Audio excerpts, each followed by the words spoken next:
All right, Chris. Oh Before my God. no. Before you Yes. even So I have a problem, God damn it. and I need Sure. more cowbell. Oh my God. Way to bring up 2005 or whenever the hell that came out. I got referenced as being someone from the 1900s earlier this week, and I about punched a kid. As accurate as it is, it's also very rude to call people that. Man, I was livid. But Yep. anyways, But yeah, we're the Grumpy Dungeon Masters. We talk about role playing games. I'm Jay. I'm joined with my co-host Christopher, Kristian, and Dan. Say hi, guys. Hi guys. Hello there. fucking That's not hi, guy. Ah. That's not hi, guys, Chris. That's not even a hi hello. guys. There you go. But I what's the point in me saying hi guys or when he keeps quoting Obi-Wan Kenobi? Come up with your own catchphrase. Who? I am a catchphrase. Yeah, I don't have a catchphrase. Hello there. Hello there belongs to Kristian now. No, It it is. belongs to Ian McGrother. Ian McGrother. Yeah. Who the hell is Ian McGrother? Yeah, Ian McGrother, man. You guys don't know? Apparently I not. clearly don't. All right. Yeah, we're gonna let you go ahead and get your nonsense out of the way. Tell us about all the characters you killed over the weekend, or No, we need whatever. to get our socials out of the way first. That's Do not we? me. Yes, that's Kristian. All right. Well, You know, You can Mr. find- Hello there. hello there. You can find the Grumpy Dungeon Masters on Spotify, on Apple Podcasts, or wherever else you get your podcasts. You can find us on YouTube, where you'll get what audio. Do you upload your streaming stuff from there, or is it just the audio of our podcast? I put the streaming stuff up there. I got to Okay. be more specific with it, but I haven't been running my stream game that consistently, so it's hard, you know. And I don't edit it at all, so it's just the raw footage. But yeah, it's on there. Okay. You So can there's see how also- I actually DM games as Yeah. superior in person that I am. There you go. You found the superior place to see someone DM some live games. And also there's the occasional, or I guess it's not occasional, it's pretty regular streaming on Twitch at Grumpy Dungeon Masters. Mm-hmm. Yeah, I mean, Various we play- video we like- games, D&D, and other nonsense. and we're going through Gloomhaven right now, the campaign. Yep. It's so I had a question about that. When it comes to tabletop versus campaigns via board game, I know they're very different apples and oranges, and they have a lot of differences between the two, and it's really hard to kind of like compare them to each other. But is one better than the other? Which one do you guys prefer, I guess? Okay, so you're talking about tabletop role playing games versus campaign style board games, Yeah, like because really legacy it's- board games. Yeah, because D&D at its heart is just A board game. Yeah, it's just a board game. Okay, it is a tactical fighter. So is Gloomhaven. I don't know how much RP goes into Gloomhaven. I assume very little. None. When we stream it, we we add a lot to that. And that's quite funny, you know, especially like, you know, how me and Muffin riff on each other a lot. Oh yeah. You know, that's always quite entertaining. But like, I, beyond just personal preference, what do you guys think? Oh, I think they're very different.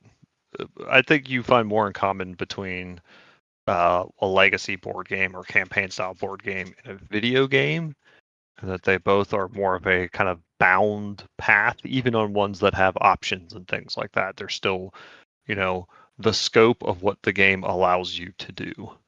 Whereas that's where you can get a little more free form and a little more off that with a tabletop role playing game. And I guess Yeah. that's fair because like Warhammer is so big and everyone loves playing it, and that's just the straight tactical side. It's like almost like the antithesis of D&D in my opinion. You know, Well, it's just a and there's miniature war game, yeah. but there's zero role play. There's zero. It's just straight one guy fighting one guy. It's more like chess than it is anything else, Yep. and Mm-hmm. it's just been it's been interesting seeing more of the people kind of like in Synergy playing other things. They've started to branch out into other areas at my local gaming store, Oh, cool. and there's a couple Cthulhu games that people are playing along those lines. But I have a couple friends that are just very keen on never playing D&D, but will play all the board games that are essentially just playing D&D. So I guess I'm kind of just like, what gives at the end of the day? It's the separation of role. I've been trying to fully understand this myself. I don't know how to explain it, but there are different types of role players. Some people really, really, really prefer the narrative side of things when it comes to role playing games. And it doesn't even mean that they don't enjoy tactical board games, but their role playing, they want it to be heavily narrative based. You're going to tend to find those more towards the Vampire the Masquerade or Call of Cthulhu. Even though those tend to be somewhat tactical, they are more freeform than D&D, 5e especially, because 5e is just a board game. Like it's built in the same design method as a board game. You're not really allowed to go outside of the bounds of what these spells can do or what these actions can do. Whereas things like Cthulhu and even Dungeon Crawl Classics, which I've been running, you're allowed to go outside of that. I would say you've got a lot more, not to... D&D has plenty of its flaws, but you have more freedom than, say, like Gloomhaven, which is very defined in what you can do. As opposed to like in D&D, you can be like, yeah, I want to go talk to this guy, or can I try this thing? Where in Gloomhaven, the answer is, does your card say it? You can't do it. Yeah, right. But that's what that most board games is what the majority of 5e is. Good news, guys! They came out with a Gloomhaven RPG. It's stuck in Pair of Hell right now and has been for a while. But you can get waiting the on my best of copy. both worlds. Just like Yeah. if you want to play Warhammer, but you don't want to just play miniatures combat, there's also an RPG for that. Yep. Warhammer Fantasy Roleplay. Actually, they just released a new one too. Warhammer the Old World. Which I guess I kind of also have review. an odd issue with so Shadow Dark. Shadow Dark was tons of fun to play it, but I found that like in the short time that I played it, and I guess I've played it when we went out to GaryCon, and I played it a couple times with other people, and every time I play it, it feels very much like more of a board game than an RPG. Because like the characters are so squishy. It's like, okay, you're playing this one, it's dead, replace, play this one, it's dead, play this one, replace, like this. The turnover of characters kind of pushes it more to board game territory and just how I feel with the game versus are you playing a gauntlet, or are you actually playing a character that you actually care about and they're trying to have survive? All the characters we played at GaryCon were all gauntlet style, so I get because that's a con. Yeah, it's a con. Right. I had a chance to play. No, it was not. The one we definitely played one that was not. When you played the orc and I played the kobold, that was not a gauntlet style module. Yeah, but it's still a convention. You're not going to be attached to your character because it's a con. Sure, I guess maybe that's just the way some people act. But I mean, I'm talking about like a gauntlet being we're level 0 characters that have 1 hit point, 2 hit points max. Right. That has like a dagger maybe. Yeah. No, that's why I played very much in the way of I am trying to survive and accomplish this and get out, and you know what? We did. Why? Because like when we first thing we tried to fight, we found out very quickly we weren't effective against. I was like, we got to get out of here. We have to retreat. Fighting is not the answer. But if in games like Shadow Dark and almost any other old school game, if you try to just apply the D&D logic of everything is solvable with combat, you are going to go through a lot of characters. But and that's the problem, is that you're just trying to play it like it's just D&D.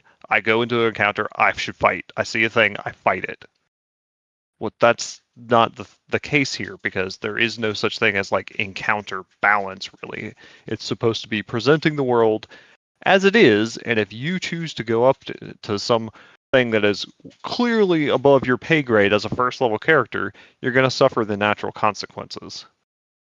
And that's supposed to be more of, okay, there's an Etten, I'm level 1, I can't fight this thing. Well, maybe I can trick it, maybe I can sneak around it, maybe I can do something else. Like, that's where it comes into. Yeah, I mean, that's like playing like even some video games like Skyrim. Waples, I'm sure you've played that. You remember when you were running around, you're like level 3 or 4, and you find the hill giant over by the bridge. Oh yeah. And he hits you once, and like your body ragdolls to a fucking mountain. I mean, that's the same sort of thing. It's an open world sort of thing. Like, if you decide to ride the ride that you clearly cannot take, I mean, you suffer the consequences. And it's not just Shadow Dark is where you're getting that, but I've tried a bunch of like old school style games, and you'll find that same experience if you play a bunch of D&D, AD&D 1E, if you play a bunch of old school essentials, if you play Dungeon Crawl Classics, if you try to look at everything and be like, I see stuff, so we're going to fight it just like it's D&D. Yeah, you're going to go through characters, because you are choosing the board game strategy when you should be trying to think about things instead of just applying the attack modifiers on your character sheet. So I guess that maybe is the issue that I'm having as a DM, is that I've been running too much Adventure League, which it really is like the board game variant of D&D. I ran my game this weekend, and my player spent another 30 minutes trying to get through a glass window, and then they spent 35 minutes sitting in a chair. Did they have a rock? Like, did they have a rock? Because that's really all you need. When eventually they started to actually start attacking it, the rock was not viable, and it was more discussion and trying to figure out other creative ways to break a window. But it was a very thick window, very large window, in a giant statue, and it was supposed to, it was 6 inches, like a foot thick, and they were still trying to figure out how to. That's plate glass right there. That's fair enough. Were you like keeping Jaws back? I mean, what the fuck? Did you have a whale from the future in there? No, there was no whale from the future in there. I'm sure like 2 people got that reference, but lost. Maybe more. I don't know. Yes, it's a Star Trek thing. Yeah, the voyage home or the voyage to Mars. Where Scotty had to give the people. Oh, when you need to find the nuclear vessels. Wessels. Yeah, where do you keep your nuclear vessels? That one. So I don't know. I'm just.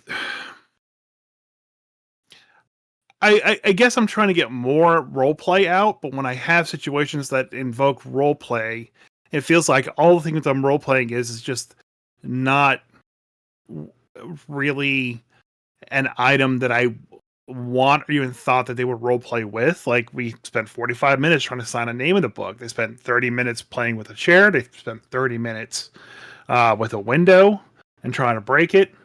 And that's not really role play. It's just like people messing around. Is this? Go ahead, Jeff. This is his real. This is his actual game, not the Adventures League. Here's the thing, though, and you should know this, Chris. You as the game master, it is your job to keep things moving. So if they're struggling or dinking or what you believe is just sort of dicking around, talking to a chair for 30 minutes or whatever, it's on you to get it moving again. And I understand that, and I do keep it moving. I do have the appropriate saves. I think that if I wasn't trying to keep it moving, it would have lasted for hundreds of hours more. And like I said, it wasn't like it was bad. It was still a lot of fun. It was very entertaining, The other side of it is basically once they finished, dicking around with the window and the table, they went up to the next floor of the statue and fought a stone golem, and it literally took, and I shit you not, 2 rounds. What level Not are even they? 2 rounds. 10 ish. Okay, yeah, that makes and sense. I got 1 round off. I got to cast slow on a bunch of guys, and they beat the shit out of the stone golem. And it made me sit back and like, man, 30 minutes on a window, and I couldn't entertain. I felt like I couldn't entertain them. I did, I believe, but messing with the stone golem was like 10 minutes tops. And not even that. That's kind of 5e for you. I mean, yeah, I guess. 5e combats are incredibly swingy. Either you over prepare and the boss or the big monster has lots of minions and it takes for goddamn ever, or your PCs play their characters to their fullest capability in combat, which 5e, like we've said many times, is built for combat. Mm-hmm. A 10th level character is going to steamroll even a CR15 like single dude. I mean, action economy is a thing, and it doesn't matter if you're in 2014 or 2024. It does not matter. Yep. I guess, yeah. It was a really weird situation. Like I said, it wasn't negative at all. It just was.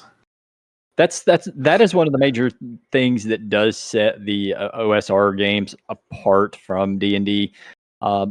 It's not that those OSR combats can't take a while, but the fact that players have so few hit points, even at 10th level, like a first edition D&D fighter might have 60 hit points or something like that, or a 10th level fighter in first edition, that's not a lot of hit points. That's going to go very, very, very quickly. So either the monsters go down quick or the players go down quick. So everybody has to sort of play to their best ability. Whereas in 5e, it's just, here's more hit point bloat. That's the only thing we can do to keep this thing going for a while. And also in 5e, like, I've seen it a million times. It's less prevalent in in-person games, but definitely online.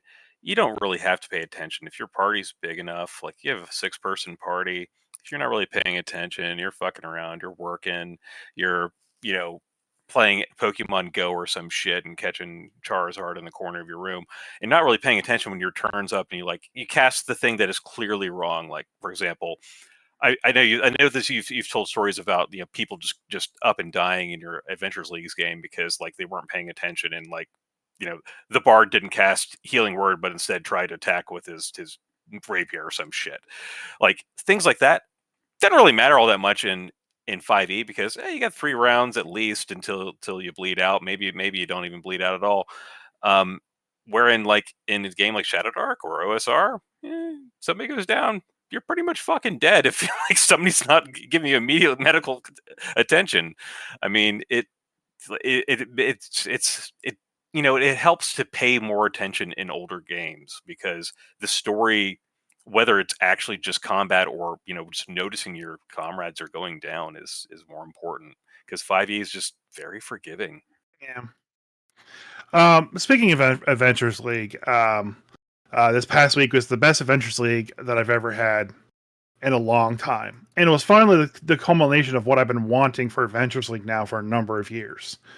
Where I got to show up, I got 2 games started running, I didn't DM either of those, and I got to go home early. Wow. Okay, yeah. That's new. Well, yeah, we actually got 2 DMs now who are actually DMing games for everybody, tier 1 games, and I was able just to get them started, get them running. I waited like hour or 2 into the session. Things were going great. Didn't need me any further. I got to go home, and that's what I've been wanting to get eventually up to for a while now. For how long it stays that way, I have no idea. But for right now, we definitely have a couple tables running with a couple different players. My tier 3 game's on pause for a little bit, which is great. And I can let these people start tier 1 games. And if it continues, I have enough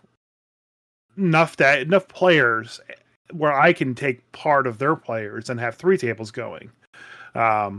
Ideally, rather than having a 13-person table or whatever you've been running. And I figure once they're done with these tier 1 sessions, we'll grab the Dragon Delves and we'll work our way through those books, jointly, and actually be able to kind of like have an actual Avengers League group running in the store for the first time ever. Pretty much ever in my career doing this, I haven't ever had something like that go off. So I'm pretty excited for that. Your ideal 5th edition game is where somebody else runs it, you don't play, and you just leave. That's my pick. Yeah, that checks out. Yeah. 100,000%. Yeah. But yeah, it was great. I really was. I'm glad to. Both the DMs' name are Sam. And yeah, I'm glad that they've picked up and started doing stuff, and I'm definitely gonna keep it running and keep promoting the stuff in the store. I'm glad there's like some support for it, beyond me having to run all these big table games. So definitely a good. Yeah, the hardest thing is always finding a game master. Like players you can usually find, but game masters are a lot trickier. Yep. So I'm enjoying it, and I will continue to enjoy it for at least for a little while. Excellent. So moving on, I guess. Anybody have anything otherwise they want to talk about specifically? Have we gone over the Scion yet for the oh man, Unearth Arcana? I didn't read up on it, so we'll have to just put it off till next week, I think. All right, because I got a lot of notes and a lot of things I want to bring up. Okay, well, yeah, we'll talk about psionics next. We'll talk about psionics next week. Let's get your notes. Right. Post them in the chat. Let's see. Oh, we'll do it next week. All right. We can talk about some of these 80s adventures spells. So a while back we talked about the 80s adventures Kickstarter that came out, and it's Dungeons and Dragons 5e set in the 1980s. And this weekend I got the list of spells, and these are not finalized. They might still change before the final release. And I have not even had a chance to read over these. I downloaded them 5 minutes before we started the podcast, but I just had to look at the names of some of them. And if you're old and were born in the 80s or love 80s music like we do, some of the late names 1900s. Yeah, I'm sorry, late 1900s music like we do. Some of the names of these spells are amazing. So there's a wizard spell called Zone of Danger. What's that a reference to? Excellent. Danger Zone! I know you wanted to do that. Yeah, you knew I was waiting on it. There's Ghouls Just Want to Have Fun. That's a paladin spell. I love that one. Yeah. Also a paladin spell is Speedwagon. Is that a JoJo reference? A what? Is that a JoJo reference? A what? No one knows. A JoJo reference. Yeah, no one here knows what that is except for you. God damn it. Let's see. Like every single thing in here is just an 80s song. Bottled Message. Bottled Message, Balloon Barrage, All Night. Ground Control to Major Tom. Yeah, it's so amazing. The Touch of Invisibility. I'm watching you.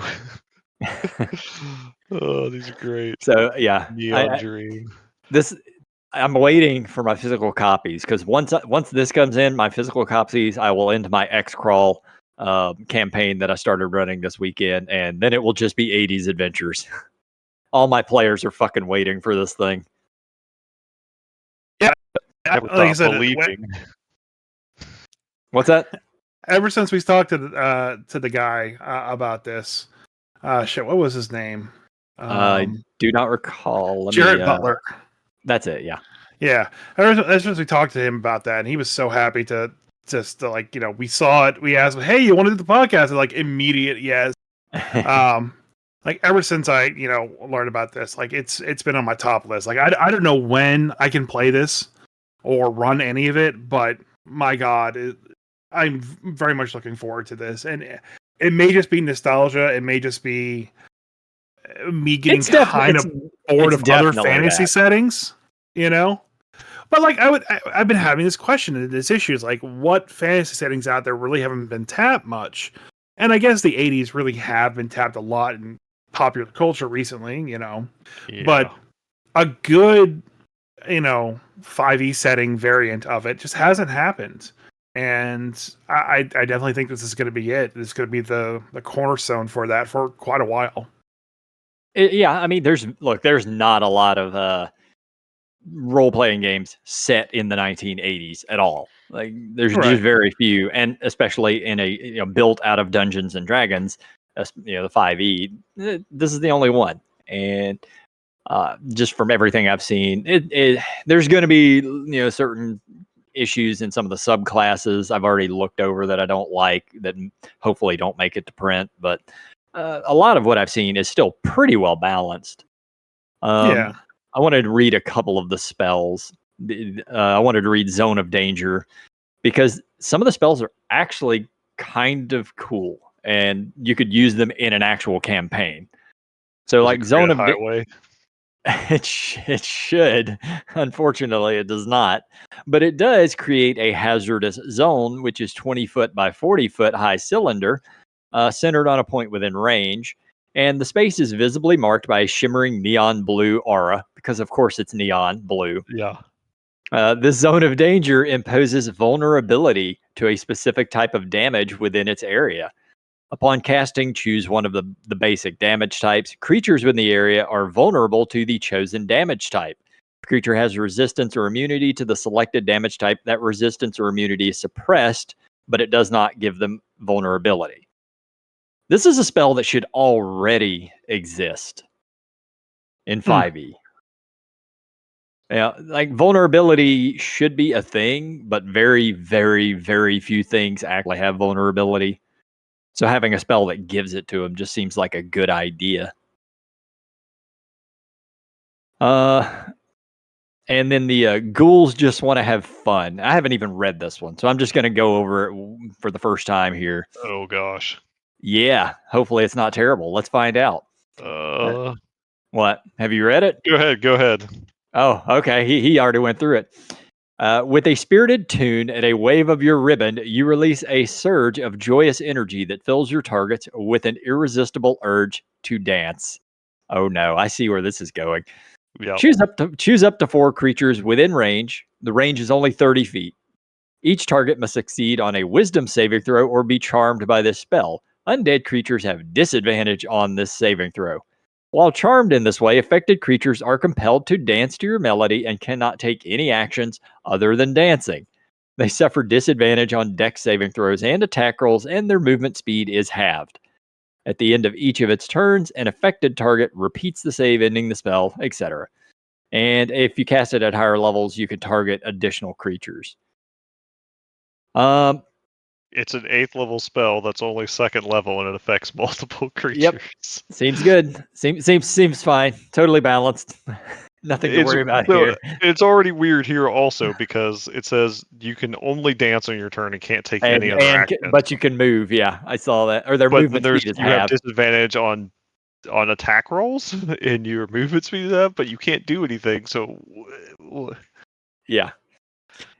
I love finding things like this. This, like I said, these are not the finalized version. Hopefully that gets fixed. If not, it will be fixed when I run it. That's a heck of a 2nd level spell. I'll say that. Yeah. Yes, it is. Seems powerful. But anyway, if anyone sees any other spells they want to go over, feel free. What is pressure? Pressure? Under pressure. Under pressure. Is that okay? That is a spell. 6th level transmutation. You focus a powerful wave of crushing force on a large object or structure, such as a building, tower, or freestanding wall within range that occupies no more than a 50-foot cube. The spell has no effect on structures that are enchanted or otherwise magically reinforced. The targeted structure implodes and collapses in on itself under the intense pressure. As it falls, you can magically shape the resulting debris into a wall as per the Wall of Stone spell. The wall is composed of the material from the original structure and retains its physical properties. If the structure was made of a material other than stone, the wall functions as a regular stone wall when interacting with spells and effects. I would have loved this spell when we were playing Curse of Strahd. I would have just gone in there and fucked up his castle. I don't think you can. I don't think it would work on his castle. Yeah, maybe. I'm sure the game master would have said no, but because I think his castle is it's definitely going to be magically enchanted. Yeah. Yep. I'm not gonna read Speedwagon because it's really long. Holy cow! It's 3.5 pages long. For what? Speedwagon? Yeah, no, it's just 5 paragraphs. Yeah, it's like a half a page. All right, I haven't read the spell. It may be the best spell, but if your spell is 5 paragraphs long, you need to rework that. Or it's perfect. No. Material world. Never stop believing. Oh wait, is that one of them? Yeah, it is one of them. I'm definitely reading it. Oh shit, there it is. Yeah, yeah.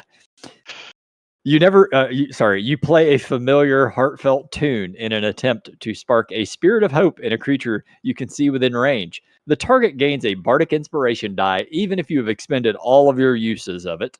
Additionally, you may choose to end one condition affecting the target, such as charmed, frightened, or paralyzed. If the target is unconscious, they instead regain 1 hit point. The bardic inspiration die by the spell is lost if it is not used within 10 minutes. That actually seems good. I do actually like that one. I think that's great. Yeah, it's just like a remake of Good Hope, 80s style. Yeah. So there we go.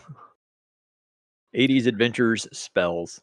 I'm not going to go over all the subclasses, but they sent out the reworked versions of those too. Yeah, I know we had gone over those. Did they actually fix any of the problems, or?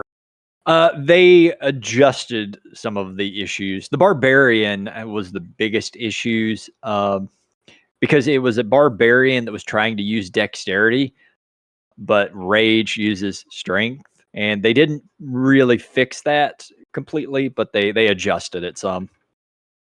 So it's not as bad as it was, but it still needs working. Okay. But that's a thing for another time. So there we go. 80s adventure stuff. All right, Kristian, you had a philosophical debate or something you wanted to go over.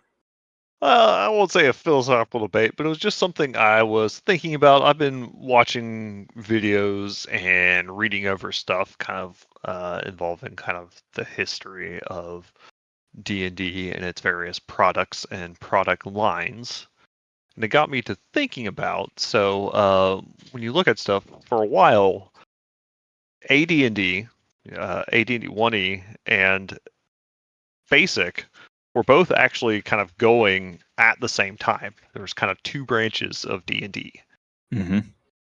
And, and they were both producing their products. And then later on in the TSR years of 2nd edition, you had plenty of product lines. You have Greyhawk and Planescape and all their worlds where they each all had different products, and you had products of different sizes. Not everything was a giant source book. Some of them were just, hey, here's a staple bound 48-page adventure or 32-page adventure, short stuff like that would pad out some of these product lines.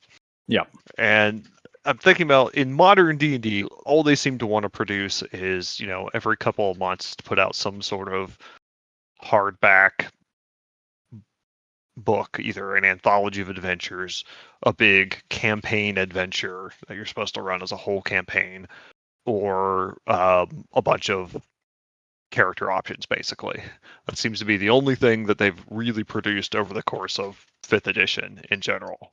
Yeah. There's no real lore books. There's no additional monster books. It's just sort of like you sometimes get some monsters in the adventures or in some of the other books, but in general, there's no Monster Manual 2 anymore. There's no, hey, we released the Forgotten Realms and we're releasing a whole Forgotten Realms bestiary or a whole Planescape monster book. They just... So my thought was a couple different things is should maybe now that there is, 5th edition has been going long in the tooth and it's just sort of expanded with 2024. It's not really new. And I know they're coming out with a starter set at some point, which is weird that it's taking so long for the starter set for this new D&D to come out. Yeah, you would think that would be out like as soon as the player's handbook hit. But that seems like it should have come out right with the player's handbook or right after it. Like that would have been a great thing. But here we are. Is what would, and I'm, I don't think they need to produce their own kind of like retro clone of their own old system, but like, could you have a kind of basic edition of 5th edition, a D&D classic or a D&D basic, that a more modern basic, and would it, would there be some advantage to them doing that, like with their starter set being something like a basic set instead, which is kind of what the basic set really was intended for initially back in the days, though then it kind of, it got popular and so it kind of, grew a life of its own. But initially, basic was just sort of supposed to be your kind of starter intro to D&D. Yep. Could that be? I don't know that it could. I think the starter sets are fine. They definitely should do those, which, they're designed as an introduction for people who are new to Dungeons and Dragons. I would assume that most people learn to play D&D by knowing other people who already play. Like, I know I'm one of the rare exceptions to that. Chris, how did you learn on your own, or did you know other people who were already playing? No, I had to teach myself. Okay, so you're one of the exceptions, like me as well, who kind of taught themselves. But most people I know learn because they know other people who already play. So you're just going to learn off of the edition that other people are already running, which is, 5th edition or 5.5 at this point. So coming out with a starter set, or not a starter set, but another edition that's sort of pared down, at least on especially on WotC's side of things. One, it will never happen, and two, I don't know that it would even ever take off. If they had enough support for something like that within the company, then they probably could make it take off. But it would take a while. Like you'd you'd have to release a lot of material for it. Maybe, because to this day, like BX, D&D remains very popular. Oh yeah, absolutely. So, I think there's a world where, like, if they made a more streamlined, cut down version of 5th edition, they might find some traction with people that are put off by 5th edition. Yeah, I was thinking of it from coming from WotC. If somebody else did that, it would be called Shadow Dark. And that might be the answer, that's what that is. But I just but also thinking it would be nice to see, or would it be nice to see actual product lines again? Like, well, I mean, instead of everything was supposed to be the and the Volo's Guide 2 was supposed to be the other one, but they kind of shifted that verbiage mid thing. So here's the thing. Here's the thing, Kristian, though. Like, are you sure that you really want them to release other product lines? Because remember 5e Dragonlance, remember 5e Planescape, remember 5e Spelljammer. These are other product lines. And every one of them were terrible failures because the people who are running the show now don't understand those products. Except they also weren't really a product line because they were all just one and done.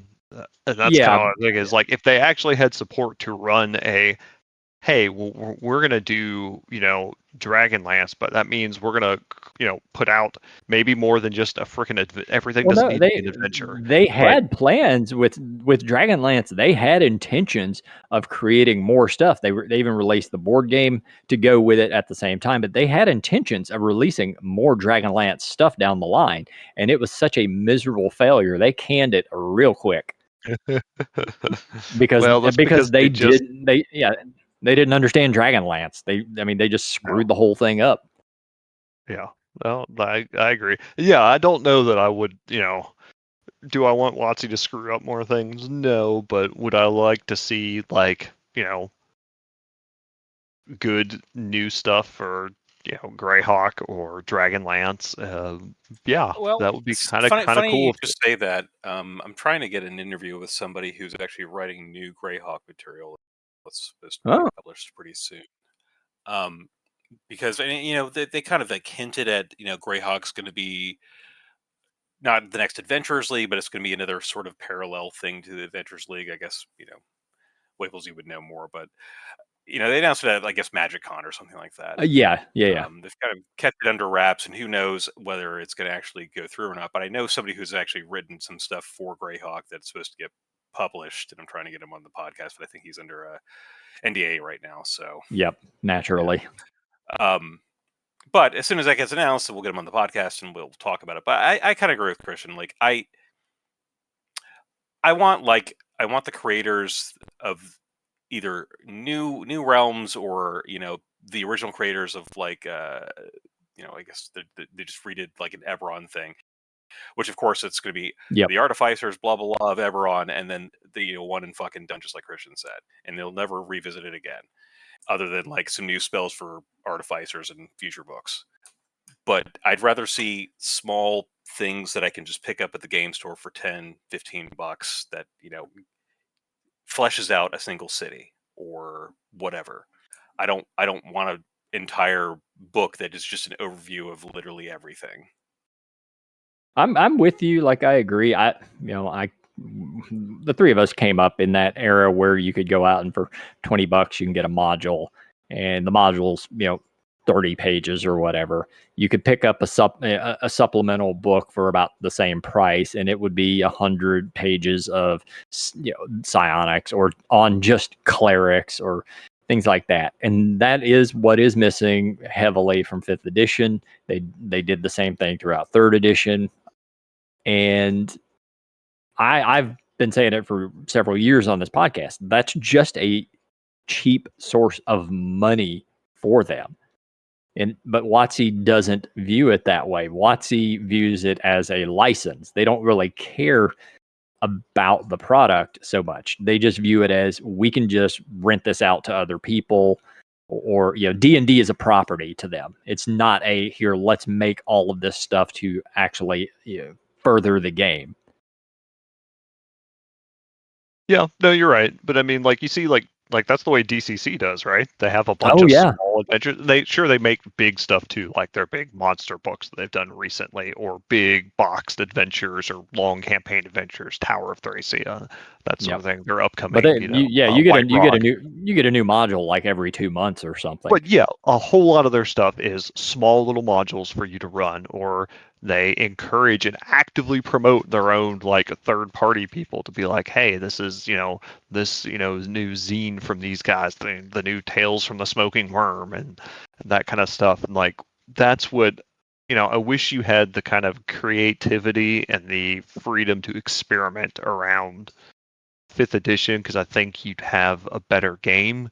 And that's what I was kind of thinking, like, it would be easier if there was a more stripped down basic version of 5th edition. But I guess that is what you're seeing with Shadow Dark and all the third party stuff that comes out for that, because it is much easier to write and come up with stuff when there are there's not 300 pages of rules you have to cross reference every time you want to add something. Yeah, like, I'm with you. I think 5e is a fantastic system. It does work well. And it's creative, but at the same time, WotC is never going to view it the same way DCC does their system. and it's not going to get that level of love. You know, it's only still existing because it's Dungeons and Dragons. It's a brand. Mm-hmm. Yeah. You guys did see the announcement of the new guy taking over. I did. I did One not. of the reasons I read this. So what happened? So they announced on July 9th, Dan Ayub, I guess, basically announced that they're shifting D&D into a franchise model, where basically they're going to maintain all the things that are D&D under one roof internally. The quote was, "We shifted our structure internally, and D&D moved to a full franchise model, meaning everything, books, video games, film, and TV, everything touching the franchise now lives under one roof." So now that they kind of separated the old guard, it does seem like that's what they're moving towards, is everything is just going to be the D&D license, and they're going to license out people to do stuff. Like, I think very similar to what they're doing right now with D&D Beyond, where they got a lot of third-party creators on there. They're just going to double down on that. They might put out some books, but I think they're going to, stop doing that, really. And just hire other people to write books for them and just call it a day and say, this is what 5e is now. And I don't know if that's a good idea or a bad idea, but it depends on how much oversight. Yeah. I think, I think there's some benefit to becoming kind of, I've said that D&D Beyond should be the Steam of, digital D&D stuff. But I think it is better with an amount of curation instead of just, we'll let anything on here. Yeah, you need some oversight, but you don't want the WotC level of oversight. Right. Yeah. It's that fine line in the middle. Obviously you don't want people making chronomancers because that's what people like to do. But you also don't want them they sure did in second edition. There was a whole oh yeah. But you don't want them to do. Oh jeez. Well, there was, I don't even remember, it was a couple of years ago, me and Chris found a Chronomancer one on D&D Beyond that somebody had made, and it was literally the worst, most broke-ass class I think I've ever seen. Yeah, I mean, there's the whole homebrew thing where anybody can homebrew their own random stuff on D&D Beyond. But I don't know, like, I think you can find some success in that, like, Warhammer has found some success in franchising their non-core property, right? They still make their war games, their tabletop miniature games, and that's their thing, but they've licensed off stuff to do people to make tabletop role-playing games, board games, video games, and they seem to take the approach of we're happy to let anyone pay for a license, and if they make crap, well, that's on them because we don't make video games. Yeah, but I think it helps. Like, to do that, you also need to keep your core offering relatively strong, right? Like, if your miniature war game goes down the tube and it becomes complete trash, all your licensing is going to dry up, and it's not going to be great. And I think D&D could benefit from some of that if they want to license off the ability to make video games and other types of stuff with it. But if they're not still keeping, D&D as a tabletop game strong, somebody's going to come and eat their lunch. Yeah, I mean, there's a lot of challengers out there right now. I don't think any of them are ever going to overtake D&D. Because it's still the brand, but Daggerheart's definitely taken a piece of the pie right now, and then Paizo has taken a decent chunk. Like, there's just so much out there. If like locally where I live, everybody just knows of Dungeons and Dragons, but if you move towards more urban areas, you're going to find people playing everything. I mean, even Chris, you were saying at your store, there's people running Cthulhu and other sorts of games, and yeah, I would imagine that's just, it's growing more frequent. I think that people are disenfranchised with 5e. Yeah. And if they don't put out some good stuff, then it's just gonna keep going that way.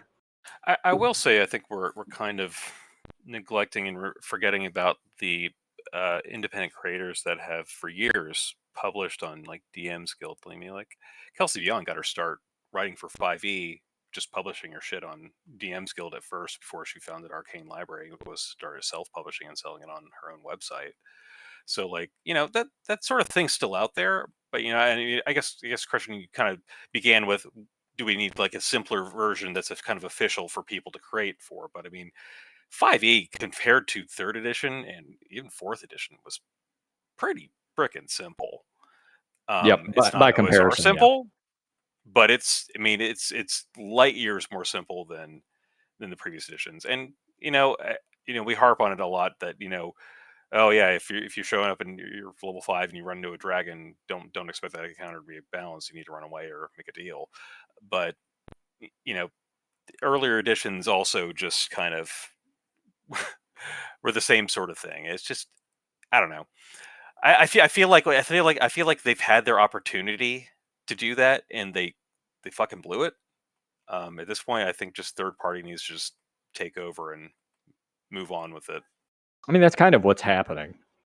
Like there's a lot of third-party creators out there that create good stuff to make the games better. There's the advanced 5e guys, Level Up. Was it Level Up? I think. Yep. Like there's a ton of other creators who are doing 5e who are doing it differently. And I know you've been the saddlebags thing for quite a while. What was that one? Yeah. Griffin Saddlebag. Yeah, Griffin Saddlebags. So it's not that 5e is dead, but just 5e with WotC's just not doing anything with it. And I don't think that's their plan. I think their plan is just to release 4 books a year like they've been doing, like clockwork, just to get stuff out there and then to just rent the property. So yeah. But it is what it is. If you want to run a good game, you can, make some adjustments or just do it how you want. Just as long as everybody's having fun. All right, move on from this topic. What else we got? Don't everybody speak up at once. Have nothing else. Okay, well you then I will have something. All right, I will round this up with the ecology of the basilisk. And as far as ecology go, this one's going to be relatively short because there's not a lot of stuff on the basilisk, oddly enough. I looked at the 1st edition, 2nd edition, 3rd, and 5th edition basilisk because nobody looks at the 4th edition stuff. And I went back just to kind of find out more about what the basilisk is. I did also actually find a Dragon Magazine ecology, which there is a couple of interesting things in there. But we'll start this thing off on Wikipedia because that's what we do. So, as the basilisk is a mythological creature from like Rome or Greece, so it starts out with our favorite Pliny the Elder, who we all remember with the Catoblepus. But according to Pliny the Elder, the basilisk of Cyrene is a small snake, being not more than 12 inches in length, that is so venomous it leaves a wide trail of deadly venom in its path, and its gaze is likewise lethal. And then I'm literally just reading from Wikipedia. According to Pliny, the basilisk's weakness is the odor of a weasel. The weasel was thrown into the basilisk hole, recognizable because some of the surrounding shrubs and grass had been scorched by its presence. And not even surprisingly, it's possible that the legend of the basilisk and its association with the weasel in Europe was inspired by accounts of certain species of Asiatic and African snakes, such as cobras, and their natural predator, the mongoose. And I mean, it makes perfect sense. I just want to represent right now for Ricky Tikki Tavi. Love you, man. I don't even know what you're on about, like usual. So you don't know Ricky Tikki Tavi? I know what Ricky Tikki. I know the name. Okay, it's in the Jungle Book. You know the Jungle Book? Yeah, man. I remember Jungle Book from when I was like 5. Not the cartoon. I've seen it when I was like 6, 7, maybe. Okay, So it's not the that long cartoon. ago. Okay. There's more to the Jungle Book than that fucking bear and that little wolf child. You mean the bear? You mean it does more than the bare necessities? There is Ricky Tikki Tavi, the best mongoose, snake killing, human protecting motherfucker out there ever. Okay, so next week you get to do ecology of Ricky Tikki Tavi. This week it is, however, the basilisk. So first edition basilisk had an armor class of 4, which that it roughly translates to an AC of 16 for you 5e D&D nerds. Damage attack of 1 to 10, which is actually pretty damn substantial for first edition. It's a reptilian monster with 8 legs that is very relatively slow. And if it looks at you, it will turn you to stone. And in first edition and second edition and third edition, getting turned to stone, it was pretty much a death sentence. Like, I know you could be, I don't remember the spells, but there were spells that could take you from not being stone back to normal, but they were fairly high level. There's potions that could do it, but usually getting turned to stone against one of these things, you're just dead. You just stay there as a statue forever. I like to say that in 5th edition D&D, I have yet to turn anyone into stone successfully, no matter how bullshit I try to make it happen. That would be because it only requires a DC 12 Constitution saving throw that you get to make twice. Yeah. That's why. Literally stats wise, though, from 1st, 2nd, 3rd, and 4th, the basilisk has not changed. It's still just a bite attack. For the most part, this 5e, they do poison damage on top of being able to try to turn you to stone. But it's still about the same armor class, give or take, same hit point. So very, very little has changed in that regard.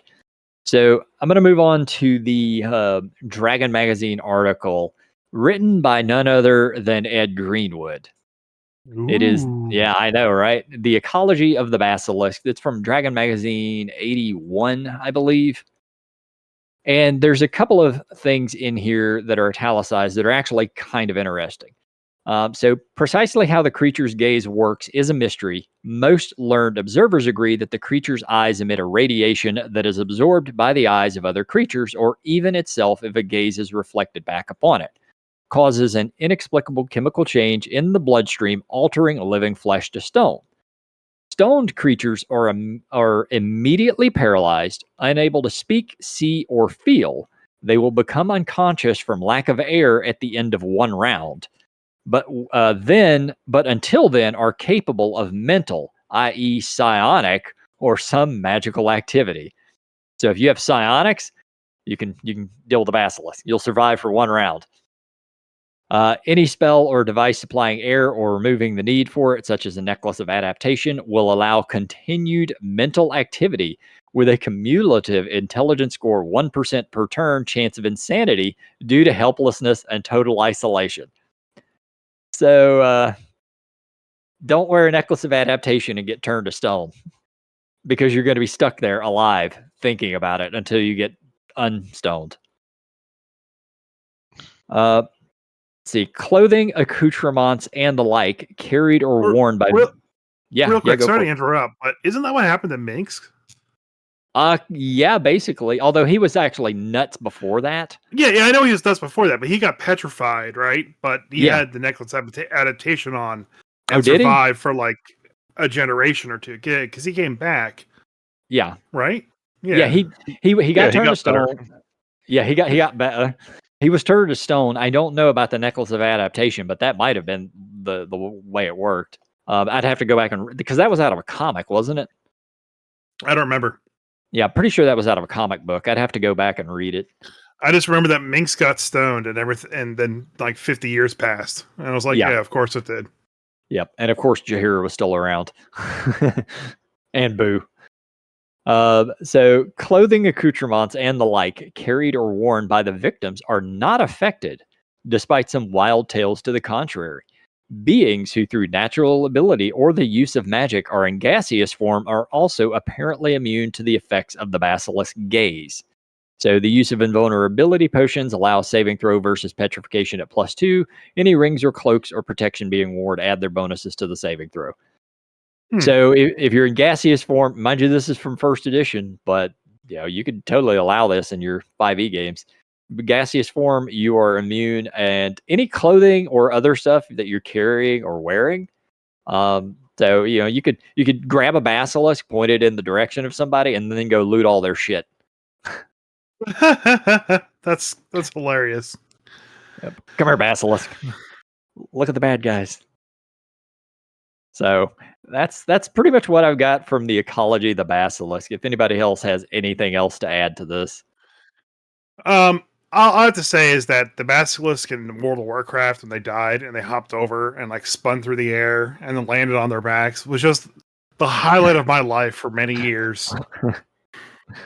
There are some variations of that monster. There in third edition, there was the abyssal greater basilisk. So normal basilisk was 45 hit points. That one had 189.